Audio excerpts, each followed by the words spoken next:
medicamentos ilegales. Bien, de ahora 17:13 minutos. 11 grados 5 décimas. Yo no lo dije. Vamos a comenzar este programa presentando a nuestros invitados. Gustavo Marangoni, el primero de ellos, expresidente del Banco Provincia. Muchísimas gracias por estar aquí. Gracias por la invitación. Bueno, leyendo acerca de todas las declaraciones que usted hizo y cómo se viene desarrollando la economía, tengo entendido que una de las características suyas es la de ser muy prudente. Bueno, pero ¿cómo ve, por ejemplo, cómo ve la situación del país con todos estos aumentos, 30%, etcétera, etcétera, proyección de 30% de inflación? Con prudencia incluida, mal, digamos, Ajá. ¿no? Es muy difícil poder hacer una evaluación positiva de la economía, yo diría, de los últimos meses. Desde diciembre del año pasado, a partir de la reforma previsional, que eso fue una acción legislativa que tuvo un impacto muy importante en la opinión pública y sobre todo a partir de la devaluación del mes de mayo, del mes de junio, que ahora parece más calmo en lo financiero porque estamos con algunas semanas de dólar quieto y eso parece todo un logro. Pero empezamos a ver las consecuencias de ese salto del dólar de 20 a 28, redondeando entre principios de año y la actualidad, que se traduce naturalmente en lo que la gente no necesita que yo ni nadie se lo explique porque lo advierte cuando va al supermercado, cuando tiene que pagar las expensas, cuando tiene que pagar la cuota de los colegios, aquellos que pueden enviar a sus hijos a escuelas de gestión privada. Es decir, evidentemente la inflación le está ganando a los salarios fuertemente y hoy es un día también que suma más incertidumbre al respecto porque vuelve a aumentar la electricidad. Es decir, cuando todavía estamos viviendo los efectos de la devaluación y aún pagando parte del aumento anterior energético, ya se carga otro aumento, Sí. que será contabilizado el mes que viene la primera vez, pero después sabemos que el que le aumenta la electricidad tiene que pasarlo a sus precios y esto va tornando una cadena que finalmente le está quitando poder adquisitivo al salario. ¿Y cómo hacemos para desdolarizar la economía? Eso no se va a lograr ni con una ley ni de manera inmediata. Para eso, cada uno de nosotros, la gente en general tendría que confiar en el peso. Y fíjate vos, que aún con tasas del 50%, Sí. sin embargo, la gente mes a mes se dolariza. Se van al dólar. Cuando vos ves la cantidad, es decir, el pequeño ahorrista, no hablemos del gran ahorrista, hablemos de aquellos que a lo mejor pueden ahorrar, y lo voy a decir en dólares, $200 por mes, Sí. $100 por mes. Compran dólares, ¿por qué? Porque cuando hay acontecimientos como los de mayo, ¿no? Aquel, como dice el dicho, el que se quema con leche, ve una vaca y llora. Entonces dice, no, yo ahora me van a tener que demostrar que van a tener que pasar muchos meses de que no haya movimientos bruscos con el dólar para que yo me quede tranquilo en pesos. Gustavo, sí, adelante. Sí. Quería consultarlo. Lo que no es, digamos, difícil o es más difícil de evitar es que la gente ya vea cuánto pierde su salario contra el dólar, ¿verdad? Bueno, el salario contra la inflación en los primeros meses del año perdió 5 puntos reales promedio. Hay que aclarar lo del promedio porque a lo mejor hay gente que nos está escuchando y dice, yo perdí mucho más. Y tiene razón. Y sobre todo los que más pierden son aquellos que no tienen trabajo formal. Porque el que tiene un trabajo con un gremio que lo defiende, bien o mal, pierde. Pero no tanto como aquel que trabaja, como se dice habitualmente, en negro, no registrado. ¿Me permite una interrupción ahí? Por supuesto. No es casual entonces que el gobierno intente disciplinar a los gremios, ¿verdad? Obvio. ¿Por qué?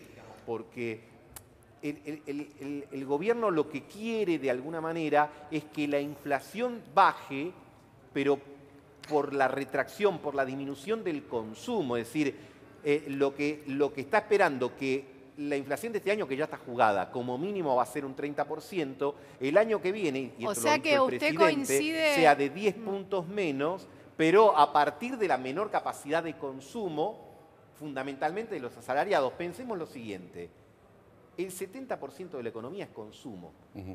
Así que si la gente pierde poder adquisitivo, el consumo cae. El gobierno lo que está especulando es que la inflación del año que viene esté más tranquila que la de este año por menor capacidad de compra. Se supone que eso lo tendría que reemplazar el aumento de las inversiones. Pero lo cierto es que la inversión tampoco llega, porque la incertidumbre cambiaria... Claro, esa es la otra parte. A ver, y no se trata solamente de que lleguen las inversiones de afuera, de otros países, porque incluso las inversiones las tenemos que hacer los argentinos. Exactamente. Pero si vos sos argentino y tenés un capital disponible, es decir, yo tengo que invertirlo a 2 o 3 años, pero no sé qué va a pasar dentro de 2 o 3 años con el dólar, con la tasa de interés, con el consumo, etc. Por lo tanto, mi horizonte temporal es mucho más corto. El gran problema de la inestabilidad económica y de las devaluaciones como la que hemos sufrido es que a todos nos achica el calendario. Ya no pensamos en términos, no digo de años, digo de meses. Sí. Adelante, Nati. Sí, no, quería consultarle hoy exactamente el presidente de la Nación dijo lo mismo que usted, que la inflación de este año va a ser 30%, por lo cual usted coincide con las perspectivas que está anunciando el gobierno nacional y además consultarlo cómo ve la economía de acá a fin de año, ¿no? Porque siempre se habla del segundo semestre, de que se viene lo peor. El 30% es piso. 30% es piso. Digamos, yo creo que dadas las características de lo que vivimos hasta ahora en el 2018, no quiero decir que nos tenemos que alegrar con el 30%, pero digo, esperemos que no sea mucho más. Segundo, tiene que ver con lo que venimos conversando ahora. Lo que viene de acá a fin de año realmente va a ser duro. Yo doy este ejemplo. Aquellos que jugamos al fútbol o cualquier deporte. Estás jugando y viene alguien y te pega una patada. Caes. Pero te levantás y seguís jugando. El tema es cuando el partido terminó, vas al vestuario o a tu casa y te das cuenta que la pierna está tremendamente hinchada. El golpe lo sentís más tarde, porque estando en caliente en el partido, seguís jugando y seguís corriendo. Doctor. La devaluación de mayo, en sus efectos más negativos en términos de trabajo, de producción, de empleo, los empezás a ver ahora. Claro. Y esto es lo que pasa cuando vemos que X empresa está reduciendo personal, o que cayeron las ventas, o que los famosos préstamos UVA. Claro, ¿quién va a tomar ahora préstamos UVA que están asociados a la inflación, cuando la inflación es muy superior al aumento de salarios? Aquellos que han entrado tienen dificultades para poder hacerse cargo, y los que no entraron dicen, yo ahora no me meto en algo parecido. Ese jugador que usted nombró, ¿no? Pongamos el caso que es un trabajador. Sí. Digo, le venían pegando en el partido. El acuerdo con el Fondo Monetario, los tarifazos, y lo que viene es perder un código de barrio. Le están pegando en el piso. Bueno, el acuerdo con el Fondo Monetario, en realidad, lo que supone es que el gobierno fue a buscar el programa económico que no tuvo durante 2 años y medio. Miren qué paradoja. Durante 2 años y medio el gobierno se resistió a tener un ministro de Economía con las funciones concentradas porque decía que ese era un esquema de superministro que no le gustaba. Y finalmente terminó con una suerte de superministerio en la figura de Christine Lagarde, la titular del Fondo Monetario Internacional. Y a partir de ahí, de un severo programa de ajuste. Claro, estamos pensando y estamos escuchando que el gobierno dice para el año que viene vamos a reducir el gasto en 300.000 millones de pesos. Y como nadie vio 300.000 millones de nada en la vida, cuesta imaginárselo. Hagamos la cifra más chica, son 10.000 millones de dólares. Demos otro ejemplo. Bueno, es a una economía que está anémica, le vamos a sacar un poco más de sangre. Ergo, lo que va a pasar de acá a fin de año es que la economía va a tener un peor desempeño que estos primeros 6 meses. ¿En qué confía el gobierno? En que después de este ajuste la economía el año que viene rebote y le coincida con el tiempo electoral y sea más competitivo. Está por verse. ¿Por qué? Porque el gobierno tiene muchos compromisos por asumir, no solo en materia de gasto público, sino también tiene que pagar intereses por la deuda que contrajo estos últimos 2 años y medio. Discúlpeme, doctor, porque a propósito de lo que estamos hablando, está Matías Rezano con algún testimonio sobre esta empresa que está por cerrar, no sabemos si se va a hacer una cooperativa. Mati, adelante, a ver. En Villa del Parque, sí, ¿cierto? Seguimos con los trabajadores del hogar Adelas de Villa del Parque. Alfredo, estábamos hablando anteriormente, nos contaba cómo habían sido las negociaciones que lamentablemente desembocaron en esta toma legítima de los trabajadores, me decías, pasó una noche horrible, esta que pasó. Sí, ayer habíamos hablado con los dueños, parte de la sociedad, no sabemos bien, como les decía hace un rato, quiénes son las partes que tienen que ver con la sociedad, y nos habíamos acercado a ellos para comunicarles que había otra posibilidad de que ellos nos acepten formar la cooperativa con el movimiento de empresas recuperadas, que se acercó y nos ofreció asesoramiento, todo, y es más, ellos se acercan la garantía para poder continuar. ¿Y cómo fue? Me decías, no pude dormir, llegué acá, contame No, porque... ese trayecto de horas desde que te fuiste anoche a hoy. Y desde que nos fuimos, hablando con los compañeros constantemente, qué sabés, qué pasó, mucha incertidumbre y angustia, porque si bien ellos nos dijeron que sí, que no había problema, que mañana por hoy íbamos a hablar con la gente para ver si se podía hacer lo de la cooperativa y asesorarnos bien, iban a venir los abogados, todo, ellos nos habían dicho que aceptaban esto. Y bueno, en primer momento uno lo ve y estuvimos hablando 6 horas con la gente, que ya está, lo aceptaron. Nos fuimos y cuando llegamos, bueno, llegué a mi casa, hablé con los chicos que se habían quedado trabajando y bueno, nos fuimos. Mati. Después de un rato Sí, que... Claudio. Perdóname, estamos acá con Gustavo Marangoni a propósito de lo que estamos escuchando. Gustavo, expresidente del Banco Provincia, palabra más que autorizada.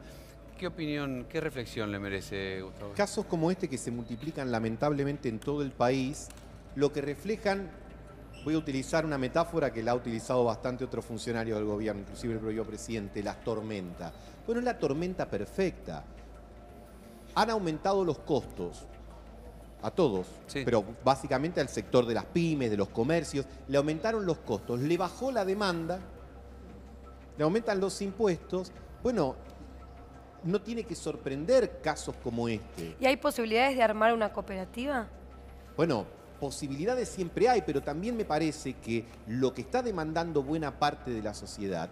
A ver, como pasa en la medicina, no todos respondemos igual al mismo remedio, aunque tengamos una misma enfermedad. ¿Por qué? Porque cada cuerpo es específico, porque algunos tienen reacciones alérgicas. Esto me parece que es algo que no llega a ser dimensionado plenamente por las autoridades. Pero entonces se le aplica a la pyme, a la cooperativa, a la gran empresa, la misma política. Fijémonos lo que pasa, por ejemplo, ahora con el tema de las asignaciones familiares. Se dice, bueno, para las zonas más desfavorecidas las quitamos. Decís, no es lo mismo la situación de alguien que vive en Salta, en Chaco, en Formosa o en Tierra del Fuego. Ni de cada caso particular tampoco, ¿no? Y esta capacidad de ver las diferencias, los matices, las reacciones de cada uno, me parece que no está incorporado en el recetario oficial. Y, por ejemplo, todo el movimiento cooperativo no está en el radar o en la perspectiva, o es tomado como una parte muy marginal de la economía, sin ver que miles de personas, decenas de miles de personas, viven de iniciativas como esta. Ahora, ¿a usted le parece que, por ejemplo, esta situación que están viviendo estos trabajadores, que es una situación a la que tristemente nos estamos acostumbrando, ¿a usted le parece que esto puede sumarle algo al gobierno? Porque no entiendo cuál es el objetivo. Hay que curar una enfermedad, dice el presidente Mauricio Macri, pero la enfermedad no se cura con más enfermedad. Yo en este caso veo que sí. Creo que se está haciendo como una epidemia. ¿Cuál es el objetivo si no la reelección? Bueno, en realidad es que el gobierno había iniciado su gestión con el famoso gradualismo, y vamos a ponerlo en criollo, el gradualismo estaba financiado desde afuera, es decir, el gobierno dijo salimos del default, cosa que estaba bien, pero dijimos con esto nos habilitan los dólares que necesitamos de aquí como mínimo al 2019.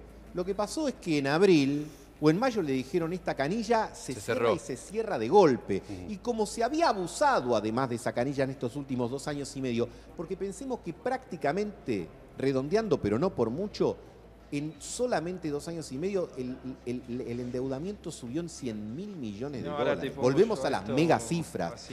Ahora viene a pagar la cuenta y el gobierno está focalizando todo únicamente en una variable. Ajuste, ajuste y ajuste. Y la pregunta es, si la economía no crece ¿Cómo va a hacer frente a sus compromisos? Acá de lo que nos olvidamos hace muchos años, yo diría que toda esta segunda década del siglo que estamos viviendo, desde 2010, 2011 más o menos hasta acá, la Argentina no ha crecido nada, es decir, estamos igual. Somos más, porque tenemos más habitantes, pero el tamaño de la torta es el mismo, por lo tanto, cada uno consume menos, pero además el gobierno está quitando cucharas o está disminuyendo el tamaño de la cuchara para algunos que ya tenían una porción de torta más chica. Entonces la situación se siente fuerte y hoy no hay una discusión desde dónde volver a crecer. Y fijémonos que hoy también, hoy, se está hablando que se van a quitar reembolsos o reintegros a las exportaciones. Pensá en aquella empresa que con dificultad está exportando y ahora no sabe si va a tener un poquito más o un poquito menos de ingreso porque le han dejado esa espada de Damocles adicional sobre la cabeza. Ese es otro de los temas que vamos a tocar, por supuesto. Pero estamos también con Valeria Arata. ¿Qué tal, Valeria? Muchas gracias por haber venido. Tenemos entendido a propósito de la economía que desde el Frente Renovador le han entregado a Peña o al presidente algún manifiesto, una carta. Una carta le entregó hoy Felipe Solá. Para poder salir de esta crisis. Sí, efectivamente, el diputado Felipe Solá, a modo personal, entregó una carta al presidente. Nosotros del Frente Renovador, que lidera Sergio Massa, venimos aportando propuestas que tienen que ver con esta crisis y con la crisis de las pequeñas y medianas empresas, como en el caso de la legislatura de la provincia de Buenos Aires, presentamos una ley suspendiendo las ejecuciones y los embargos de las pymes, profesionales y comerciantes por 180 días. Lo mismo se ha replicado en el Congreso Nacional a través de la diputada Graciela Camaño y Marcos Labaña, sugiriendo lo mismo para lo que tengan que ver con deudas con la AFIP, para generarles un reingreso de fondos, ya que hoy se encuentran totalmente ajustadas y viviendo una crisis feroz, que lo que vemos constantemente son empresas que están tendiendo a bajar sus persianas. De hecho, yo soy de Junín y hay muchas empresas que lo están sufriendo. Podemos dar nombres, digamos, nombres de empresas reconocidas. Sí. Antonello es una empresa que ha cerrado. Tenemos Induspol en una situación de crisis donde hay 40 familias que están a la vera de ver qué sucede. Creo que se repite a lo largo y a lo ancho de todo el país. Entonces es ahí donde nosotros, como dirigentes políticos, tenemos que aportar soluciones y tratar de llevarle un poco de alivio a todas estas familias que vienen sufriendo y a todos estos empresarios que apuestan y que representan 7 de cada 10 trabajos de nuestro país, los dan las pymes y representan el 45% de las ventas. Entonces entendemos que es ahí donde tenemos que aportar la solución y llevarles un alivio financiero. Bien, Diputada, le quería preguntar a Gustavo. Vamos a suponer que una familia tipo, por supuesto, llega a fin de mes, llegan las facturas, el aumento, las subas de las tarifas, por supuesto, de los servicios públicos. ¿Qué es lo primero que ajusta? Bueno, hay un indicador en las ciudades, por lo menos, que es muy claro. Las expensas, el nivel de morosidad en las expensas. Sí. Está en un nivel aproximadamente entre el 25 y el 30% de retraso. Es decir, uno empieza naturalmente a reaccionar a ver qué es lo que puede pedalear. Bueno, las expensas. ¿Y por qué? Porque se supone como que hay otros que siguen pagando, el consorcio hará un poco de equilibrio y yo después cuando pueda vuelvo a pagar. Un elemento. ¿Por qué? Porque ni la electricidad ni el gas la podés dejar de pagar. Después, ¿qué otra cosa es natural que la gente sacrifique? Que se viene viendo desde hace un tiempo. La calidad de lo que consume.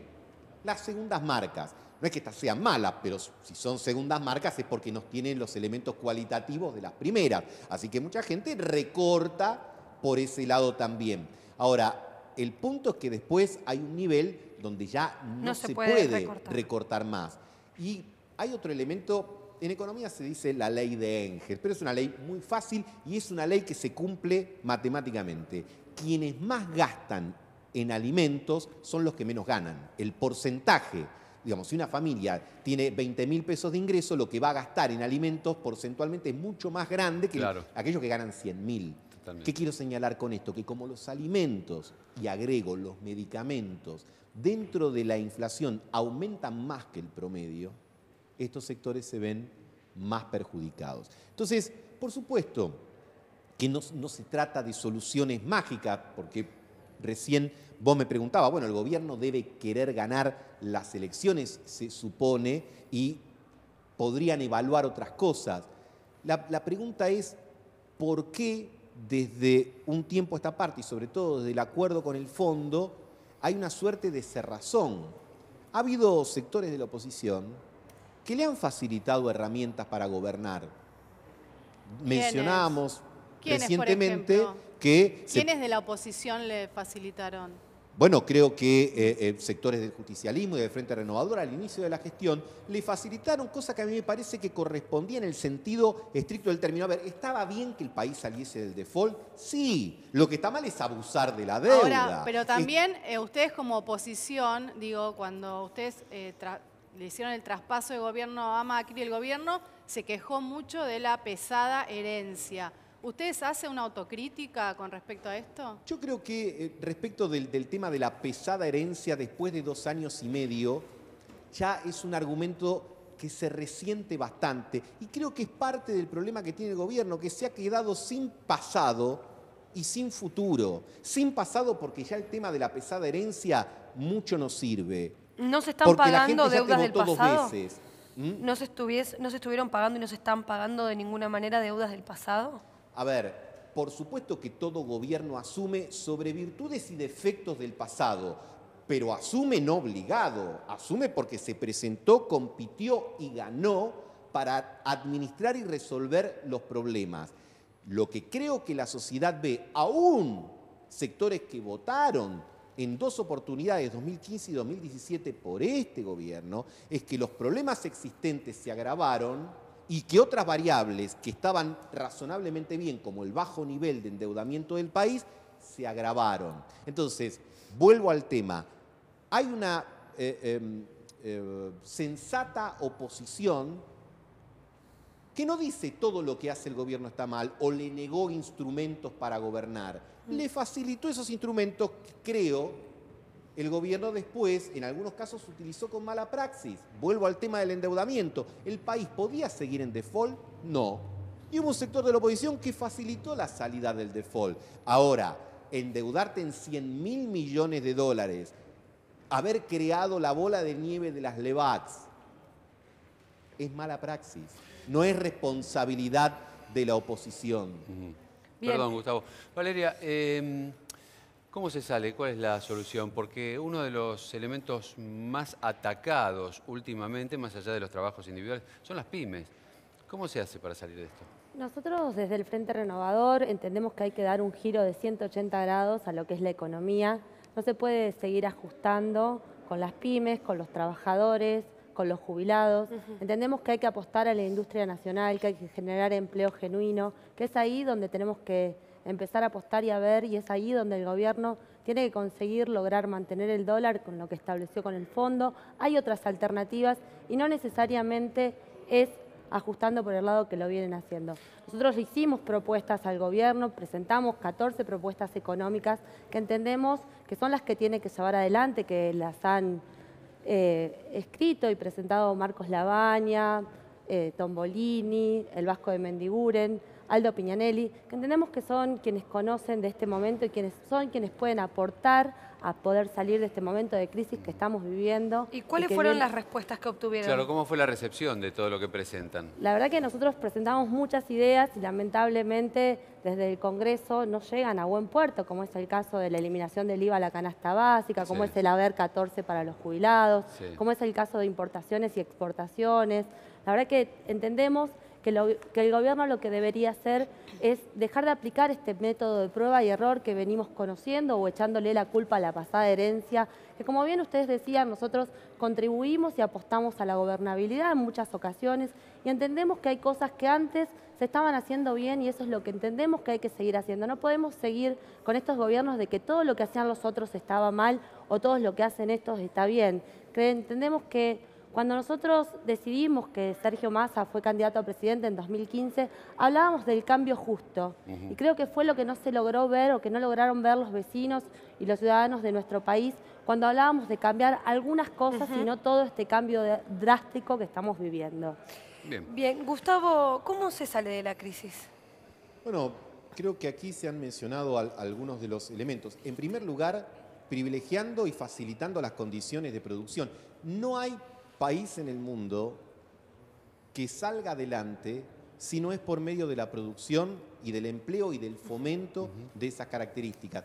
Y yo creo que el gobierno nacional, que en todos sus mensajes y en todos sus discursos, la palabra mundo está mencionada infinidad de veces, pero yo creo que en buena medida parte importante de los problemas que estamos viviendo tiene que ver con una mala lectura del mundo por parte del gobierno. El gobierno asumió pensando que había un mundo que se estaba liberalizando, que iba a ser un mundo de acuerdos de libre comercio como el que promueve el gobierno entre la Unión Europea y el Mercosur, y en realidad sucede todo lo contrario. Sucede Trump, sucede Europa, etcétera. Protegen sus industrias, sí, estamos protegen al revés. su producción. Y aquí hemos pasado, porque los argentinos tenemos un problemita con el termostato. Parece que a veces nos bañamos todo con agua hirviendo y después todo con agua helada. Entonces pasamos a lo mejor de querer ordenar una economía a las patadas a esperar que se acomode todo solo por imperio del mercado. Fíjense, por ejemplo, importantes reclamos de sectores productivos y de sectores comerciales argentinos, cuando se presentan cuestiones de precio, encuentran en la Secretaría de Comercio la respuesta de vamos a sacar una aplicación de celular para poder hacer el seguimiento. O la respuesta de caminen para encontrar mejores precios. Bueno, por supuesto que la gente es inteligente y va a tratar de buscar los mejores precios, pero cuando hay situaciones de mercados oligopólicos, cuando hay circunstancias de apertura que exponen al productor nacional frente a la competencia desleal de productos, cuando volvemos a ver, y esto es algo que con el Vasco coincidimos de hace mucho tiempo, pero él es un gran predicador de todo esto, cuando volvemos a ver productos que inundan las góndolas, de productos que es imposible que en la Argentina tengamos que estar importando, estamos con problemas serios. Gustavo, estamos a propósito justamente con José Ignacio de Mendiguren. Muchas gracias, Muchas diputado, gracias por estar aquí. Presidió la Unión Industrial. La pregunta obvia entonces es precisamente, ¿qué está pasando con la industria nacional? Mire, tenía que venir acá, por eso dejé, estamos ahora en la Unión Industrial recibiendo a Dante Sica, que es el ministro de Producción. Y antes de venir hicimos un repaso, hoy un día de la Junta Directiva. La Junta es donde vienen todos los sectores industriales y las regiones industriales. Bueno, basta con escucharlos, es una similitud de problemas, de falta de crecimiento, falta de financiamiento, rutas que se toman en el interior del país. Nosotros por eso en la emergencia le hemos dicho, por favor, terminen por lo menos con, creo que lo habrán charlado recién, con embargarle las cuentas a las pequeñas y medianas empresas. Hablando con la diputada. Usted calcule que una empresa que está viviendo todo esto, además se encuentra que un día lo llama el gerente del banco, te embargaron la cuenta corriente. ¿Por qué? Porque no presentaste un formulario. Bueno. Entonces, parecería que hay una falta de comprensión de que si esa pyme, por ejemplo, que es para nosotros un activo nacional, porque es un tema donde es el único que tiene, como decía recién Marangoni, capacidad de generar riqueza. Y bueno, vemos que se niega este problema. Mendiguren, ¿usted considera que el ministro Dante Sica viene reuniéndose con urgencia con sindicatos, en Mata, UOM, con ustedes? ¿Es una especie de ese médico que llama a la familia cuando hay una urgencia realmente grave? A ver, yo lo conozco al ministro. Por eso le digo. Estuvo en el gobierno de Duhalde, cuando allá tuvimos que, pero ahí teníamos claro un diagnóstico. Claro. Que no se salía por la vía del ajuste, se salía por la vía de liberar la energía productiva de la Argentina. Así que yo creo que Sica eso lo tiene muy claro. El tema es saber qué margen de maniobra se le da, porque cuando la macroeconomía no funciona, usted por la micro no puede arreglar nada. Ahora, ¿el gobierno tiene claro cuál es el problema, digamos, que está afectando sobre todo al sector de las pymes, a los trabajadores? Digo, en estas reuniones donde se juntan, imagino que ustedes llevan sus conflictos, sus problemas. Digo, ¿qué escuchan del otro lado, no? No, a ver, no tenemos suerte. Cuando empezaron las sesiones este año, con Marcos Labaña, le llevamos al jefe de gabinete las 100 propuestas nuestras de urgencia para la política económica. Ni nos llamó. Mañana, como vuelve otra vez al Congreso, se las vamos a dar actualizadas. No participan. Entonces llaman a un diálogo, pero diálogo significa escuchar al otro. No significa firmar un contrato de adhesión, te llamo para la foto, o asustarte, si ustedes no me acompañan, entonces van a ser los culpables que no tengamos crédito. Eso ya pasó. Perdóneme, ¿cuánto más se puede continuar en esta tesitura de no escuchar, de insensibilidad? Porque los puestos de trabajo se están destruyendo diariamente. Recién estábamos en una empresa donde 82.000 desde 2015 pero es terrible. registrados. Es decir, ¿cuál es el objetivo? Recién lo hablábamos con Gustavo. ¿Cuál es el objetivo? Preguntaba yo, este gobierno no piensa en la reelección con esta ruta que está tomando. ¿A dónde va? Mire, Porque no solamente no piensa en la reelección, sino que deja un agujero terrible. Recuerdo cuando Cristina decía vamos por todo. Ahora hacemos caso omiso a todo. Es decir, son las dos posturas. A ver, yo soy industrial, ¿no? Textil. Cuando yo tengo un problema en mi empresa y llamo al contador, yo siempre digo, ¿qué me dice? Apaga la luz, no tomé más Coca-Cola, suspender los taxis, bajar los gastos. Claro. Ahora, yo junto con esto, llamo al gerente de venta que me diga cómo facturo el doble, cómo busco nuevos mercados. Hoy en la Argentina no está.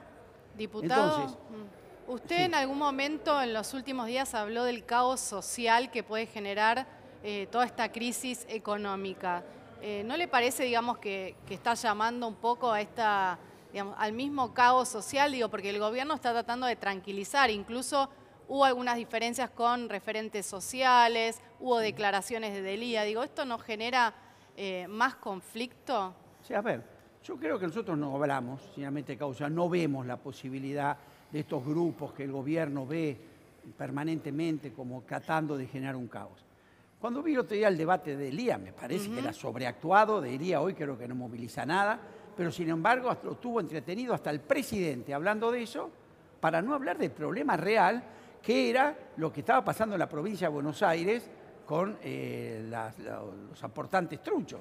Entonces, yo no veo, y veo una oposición, sinceramente, en su mayoría, muy responsable, que al gobierno, en las discusiones que correspondía, le dio todo lo que necesitó para gobernar. El que siempre buscó la confrontación como elemento de construir poder fue el gobierno. Es que, no diputado, le fue mal. el conflicto está en algo que marcan ustedes en la UIA puertas para adentro. A sus trabajadores, el 61% de sus trabajadores no llegan a fin de mes. No son del IA. A ver si podemos tener una síntesis. A ver, yo soy desarrollista. Frondizi siempre decía, nadie compra una máquina para producir lo que no vende. Si los industriales nos quedamos sin mercado, no tenemos empresa. Discutir esto es como la ley de gravedad. Ahora, hay dos mercados. Perdón. El mercado externo o el interno.